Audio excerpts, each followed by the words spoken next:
যোগাযোগ ও তথ্য প্রতিমন্ত্রী জুনায়েদ আহমেদ পলককে আটক করা হয়েছে। মঙ্গলবার বেলা ৩টার দিকে হযরত শাহজালাল আন্তর্জাতিক বিমানবন্দর থেকে তাকে আটক করা হয়। বিমানবন্দর সূত্র জানিয়েছে, ভারতের রাজধানী নয়াদিল্লিতে যাওয়ার সময় তাকে বিমানবন্দরের ভিআইপি লাউঞ্জ থেকে আটক করা হয়।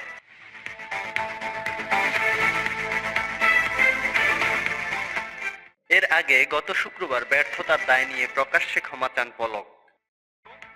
যদি কারো শাস্তি হয় সেটা হওয়া উচিত আমার তরুণ প্রজন্মের কাছে যদি আমার ভুল হয়ে থাকে, আমি করজোড়ে প্রকাশ্যে আমি ক্ষমা প্রার্থনা করছি।